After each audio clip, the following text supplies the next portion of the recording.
ถวายគុំចំពោះប្រជុំ3នៃបត្រៃរដ្ឋគឺមានព្រះពុទ្ធរតនៈ1ព្រះធម្មរតនៈ1ព្រះសង្ឃរតនៈ1ដោយសេចក្តីគោរពកោតក្រែងជ្រះថ្លាខ្ពង់ខ្ពស់លោកសូមក្រាបនមស្ការថ្វាយបង្គំព្រះធេរានុធេរៈគ្រប់ព្រះអង្គទាំងក្នុងនិងក្រៅប្រទេសដោយសេចក្តីគោរពរាប់អានចម្រើនពរញោមញាតិពុទ្ធបរិស័ទស្រីប្រុសទាំងអស់ទាំងក្នុងនិងក្រៅប្រទេសទៀតណាថ្ងៃនេះខ្ញុំគណៈអាត្មាភាពសូមថ្លែងអំណរអគុណចំពោះញោមម្ចាស់សទ្ធាម្ចាស់ទានរួមពុទ្ធបរិស័ទចំណុះជើងវត្តភូមិព្រៃខ្ពស់រួមទាំងពុទ្ធបរិស័ទនៅឯនាយសមុទ្រគឺនៅសហរដ្ឋអាមេរិកទៀតណាគាត់បានចូលរួមកសាងសមិទ្ធផលបន្តនៅទឹកដីវត្តព្រៃពោះទាំងហើយថ្ងៃនេះខ្ញុំគណៈអាត្មាបានថតជាវីដេអូតាមរយៈដ្រូនទៀតណាហើយសមិទ្ធផលនៅក្នុងខែ7នេះគឺខ្ញុំគណៈអាត្មាចុះកសាងកាលពីថ្ងៃទី10នោះគឺ live ផ្សាយបន្តផ្ទាល់ញោមញាតិបានទស្សនាឃើញហើយគឺខ្ញុំគណៈអាត្មាជាវទិញស៊ីម៉ង5តោនគ្រូខ្សាច់តគ្រូនិងខ្សាច់មួយឡានធំហ្នឹងញោមមួយឡានហ្នឹង30តោនក៏ដើម្បីកសាងរោងបាយបន្តក៏ប៉ុន្តែរយៈពេល3-4ថ្ងៃក្រុមជាងគណៈកម្មការប្រចាំវត្តព្រៃខ្ពស់បានធ្វើរួចហើយញាតិញោមបងដូចមានចិន្តាហ្នឹងនៅក្នុងរោងហ្នឹងចិន្តាចុះចិន្តាទឹកខាងជើងហ្នឹងមួយបងហើយចម្រើនពោញោមញាតិប្រុសស្រីទេណាចិន្តាទៅទឹកខាងត្បូងមួយខាងជើងមួយបងហើយខាងត្បូងទល់នឹងសាលាឆាន់ហើយនៅនឹងកន្លែងរោងបាយហ្នឹងមិនតាន់ចាក់សាបទេបងមិនតាន់ចាក់សាបទេខ្វះស៊ីម៉ងបន្ថែមបងហើយយើងត្រូវចាក់សាបឆ្វែលជុំវិញរោងហ្នឹងមកប្រើស៊ីម៉ងអស់10តោនយល់ទេបងណាគាត់តែថ្ងៃមុនទិញមក5តោនហ្នឹងជីវមក5តោនហ្នឹងអស់ហើយបងអញ្ចឹងញោមញាតិប្រុសស្រីទៀតណាបងដែលមានសទ្ធាជ្រះថ្លាទៀតហើយថ្ងៃនេះអរគុណម្ចាស់សទ្ធាម្ចាស់ទានដែលបានប្រគេនជាអង្គបងអរគុណចំពោះញោមជាចិន្តាព្រមទាំងកូនចៅនៅភូមិព្រៃខ្ពស់ប្រគេនអង្គ1ក្រុង50គីឡូហើយអរគុណចំពោះញោមសូងាវទៀតណាព្រមទាំងកូនចៅរស់នៅសហរដ្ឋអាមេរិករួមនឹងញោមអែមព្រមទាំងកូនចៅនៅភូមិព្រៃខ្ពស់បានប្រគេនចូលរួមកសាង$100ហើយនឹងទឹកសុទ្ធទឹកសុទ្ធចំនួន10យួរផងដែរទី3គឺញោមយាយតាក់ណាញោមយាយតាក់ព្រមទាំងកូនចៅរស់នៅសហរដ្ឋអាមេរិកបានចូលរួម$50ទៀតដោយអំណាចបុណ្យនៅកុសលនេះខ្ញុំគណៈអាត្មាសូមបួងសួងដល់គុណបរតនត្រ័យទាំង3គុណព្រះពុទ្ធព្រះធម៌ព្រះសង្ឃនិងទេវតា10000ចក្រវាលទេវតាថែរក្សានៅទឹកដីវត្តព្រៃខ្ពស់ជួយបីបាច់ថែរក្សាញោមម្ចាស់ទានម្ចាស់សទ្ធាទាំងអស់ដែលស្គាល់ខ្ញុំគណៈអាត្មាតាមរយៈ Channel YouTube ទាំង3រួមទាំង Page ហើយនិងបណ្ដាសង្គម Facebook នេះជាពិសេសគឺញោមបានប្រគេនមកខ្ញុំគណៈអាត្មាផ្ទាល់សូមទេវតាឆ្នាំថ្មីជូនពរជូនជ័យសិរីសួស្តីវិបុលសុខគ្រប់ប្រការនិងទទួលបានពុទ្ធជ័យពុទ្ធពរព្រះ4ប្រការគឺអាយុវណ្ណៈសុខៈពលៈនិងបដិភិណៈកំបីឃ្លានឃ្លាតឡើយទេណាញោមប្រាថ្នានៅសម្បត្តិណាក៏សូមឲ្យបានសម្រេចដូចបំណងបងប្រាថ្នាទៀតណាសូមអរគុណនិងអរគុណចម្រើនពរញោមញាតិប្រុសស្រីទៀតណានៅទឹកដីវត្តព្រៃខ្ពស់នេះខ្ញុំគណៈអាត្មាកសាងរោងបាយមួយខ្នងហើយរោងរួមទាំងអស់នៅក្នុងវត្តព្រៃខ្ពស់គឺ3ខ្នងញាតិញោមបង ហ្នឹងហើយសាលាឆាន់ញោមបានទស្សនាឃើញគឺលហហឹងលវឹងលវើយវាប្រៀបជូលញោមប្រៀបជូលចា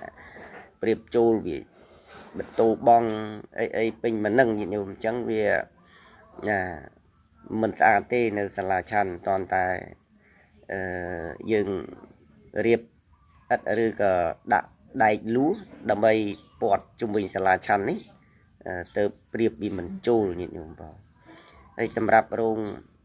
បាយគឺបានប្រក់ដំបូលលើរួចហើយញាតិញោមណាបងណាអរគុណណាស់ញោមសាវិញណាសាវិញឆាយស៊ីបងនិងញោមស៊ីប៉ោណាញោមស៊ីប៉ោហើយញោមសុកសណយញោមច័ន្ទរនីអែមញោមណាប៊ុនរឿនណាញោមសុខិតនិងញោមអនុនអត្របញ្ញាណាហើយញាតិញោមទាំងអស់ទៀតគាត់តែងតែណាស្គាល់ខ្ញុំកណាជ្រះថ្លាកសាងជាទីសនាសនៈទាន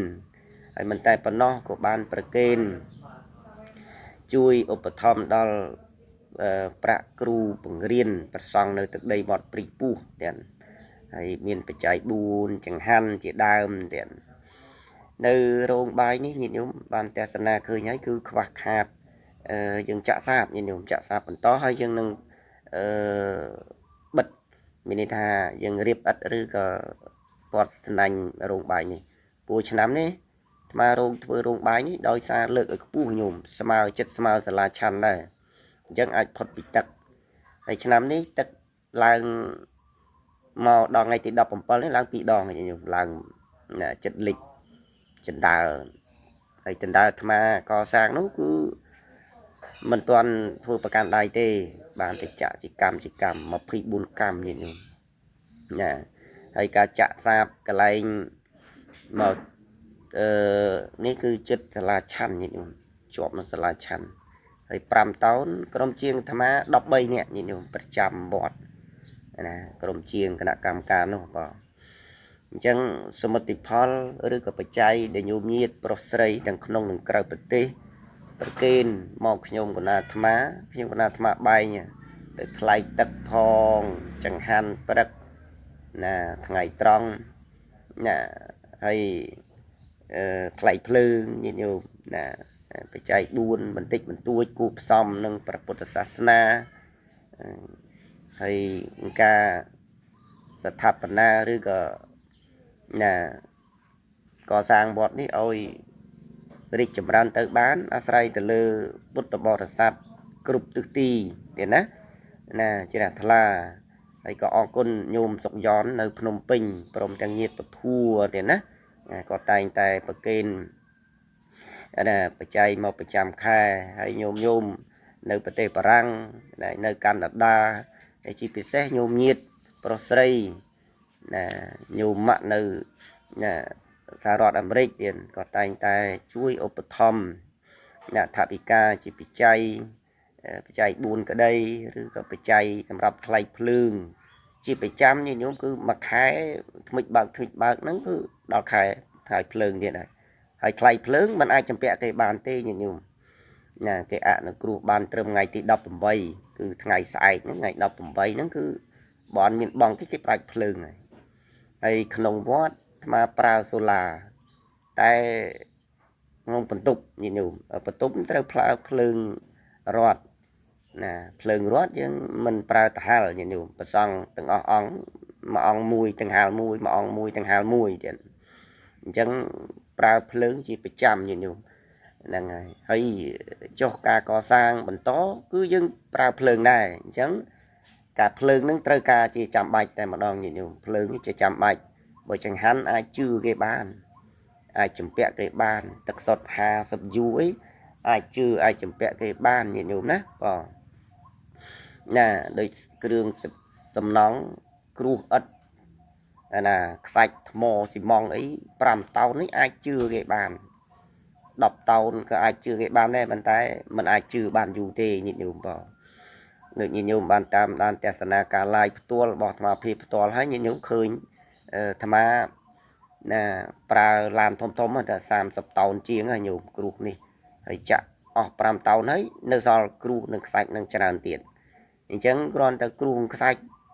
ស៊ីម៉ងវាអស់$800បាត់ហើយញាតិញោមបងណាអីកាលណាយើងទិញមក B ពី B មកក្រុងពីក្រុងធ្វើមិនបានមួយផ្លែតទេញាតិញោមឲ្យកន្លះតោនមួយតោនប៉ុន្តែសង្ឃឹមកម្លាំងសាមគ្គីជាសទ្ធាទឹកចិត្តជ្រះថ្លាញាតិញោមណាទោះបីតមកក្រុងពីក្រុងមួយ B ពី B ទៀតណាបងក៏ចូលរួមញាតិញោមដើម្បីកសាងសមិទ្ធផលបន្តនៅទឹកដីវត្តព្រៃខ្ពស់ភូមិព្រៃខ្ពស់ឃុំព្រៃខ្ពស់ស្រុកបវរខេត្តបាត់ដំបងណាកន្លែងនេះពីដើមគេហៅស្រុកមង្គលបុរីញាតិញោមប៉ុន្តែឥឡូវផ្លាស់ប្ដូរមកស្រុកបវលណានៅក្នុងស្រុកបវលនេះមានវត្ត32វត្តញាតិញោមណាបាទហើយអរគុណណាស់សម្រាប់ញោមញាតិពធัวទាំងអស់ទៀតដែលបានតាមដានទស្សនាហើយជួយ share ចែករំលែកបន្តបាទចែករំលែកដើម្បីបានទៅដល់ញោមម្ចាស់សទ្ធាម្ចាស់ទានដែលបានឃើញទៅញាតិញោមបើមិនចេះឆាតមិនចេះទេញោមអាចសួរចៅអីបានញាតិញោមកូនចៅអីដូចញោមដែលមានប្រជជនច្រើនគាត់ទៅនៅសហរដ្ឋអាមេរិកគាត់អត់សូវចេះទេចេះឆាតទេណាបានជួបអាត្មាម្ដងអញ្ចឹងទៅគាត់ចេះទេចេះឆាតបានសួរសុខទុក្ខទេណាហើយខ្ញុំកណាអាត្មាអរប្រគុណណាស់ញោមញាតិពធัวកណាគុណម្ចាស់គ្រប់ព្រះអង្គដែលគ្រប់គ្រងណាហើយជួយ share ចែករំលែកទៀតហើយសម្រាប់ញោមញាតិម្ចាស់ទានម្ចាស់សទ្ធាហើយខ្ញុំកណាអាត្មាដើម្បីព្រះពុទ្ធសាសនាត្រត្រង់ណាព្រះពុទ្ធសាសនាណាហ៊ានលះបង់កម្លាំងកាយចិត្តដើម្បីជួយស្ថាបនាឬក៏ជួយណាផ្ដល់ជួយផ្ដល់ទីកន្លែងឬក៏កសាងសមិទ្ធផលនៅក្នុងវត្តដែលកសាងរួចហើយតាំងពីដូនតាណាចាស់ពីដើមដែលគាត់កសាងទុកទាំងញោមទស្សនាមើលតាមវីដេអូនេះគឺឃើញទឹកស្ទឹងវាប្រៀបហើយញាតិញោមហើយអាត្មាលើកដ្រូនឡើងលើគឺញាតិញោមឃើញដំបូលអមសាលាឆាន់ខាងជើងខាងត្បូងណាបំប្រក់បាន2ខ្នងហើយតែនៅមួយខ្នងទៀតញាតិញោមក៏បើយើងចាក់សាបឲ្យឆ្លាស់ទៅប៉ុន្តែវត្តនេះព្រីមែនព្រីសិតស្មៅណាដោយសារมันមានចាក់សាបញាតិញោមឲ្យខ្វះខាតអញ្ចឹងឯងជនបទខ្សត់អញ្ចឹងមានការខ្វះខាតមានតែសង្ឃឹមទឹកចិត្តញោមដែលបានស្ដាប់នឹងទស្សនាឃើញសង្ឃឹមថាក្នុងคลิปវីដេអូនេះញោមណាមួយក្រុងពីរក្រុងឥឡូវនេះចិត្តដល់ចូលព្រះភាសាផងញាតិញោមណាប៉ណាធ្វើទៀនផ្សាយទៀនណាមុនចូលព្រះភាសាទៀតណាប៉អញ្ចឹងទោះបីតែក្នុងព្រះភាសាគឺញាតិញោមកុំបោះបង់ប្រសង់ចោលអីញាតិញោមតែញាតិញោមបោះបង់ប្រសង់ចោលមួយខែដាច់ភ្លើងចប់ហើយញាតិញោមអើយសម័យនេះនោះបើអត់មានភ្លើងសឹងមិនបានដែរញោមកត់ថ្មកត់ឈើអីក៏ដោយញាតិញោមហ្នឹងហើយសង្ឃឹមថាញោមញាតិប្រុសស្រីទេណាចិត្តចប់វីដេអូនេះហើយខ្ញុំកណាអាត្មាសូមខន្តីអព្យាស្រ័យអភ័យទោសចំពោះកណាគុណម្ចាស់ចំពោះញោមញាតិក្រែងពាក្យពេចន៍ខ្ញុំកណាអាត្មាថ្លាថ្លែងទៅវាលើសលួសខ្វះខាតណាពាក្យពេចន៍ទាំងណាមិនសមរម្យសូមប្រកាសណាគុណម្ចាស់គ្រប់ព្រះអង្គនិងញោមញាតិមេត្តាខន្តីអព្យាស្រ័យអភ័យទោសដល់រូបខ្ញុំកណាអាត្មាភាពហើយញាតិញោមគ្រប់គ្រងនិងខ្ញុំកណាអាត្មាភាពនឹងថតវីដេអូបន្ថែមតាម page តាម YouTube Instagram TikTok និងបណ្ដាញសង្គម Facebook ញាតិញោមណាក៏ស្គាល់ណាញាតិញោមដែលខ្ញុំកណាអាត្មាមិនបានបង្ហាញរូបទេតែឮតែសំឡេងណាសូមអរព្រគុណនិងអរគុណចំពោះសន្តានចិត្តទឹកចិត្តជ្រះថ្លាញោមញាតិប្រុសស្រីទៀតណាក៏អរគុណធំញាតិញោមដែល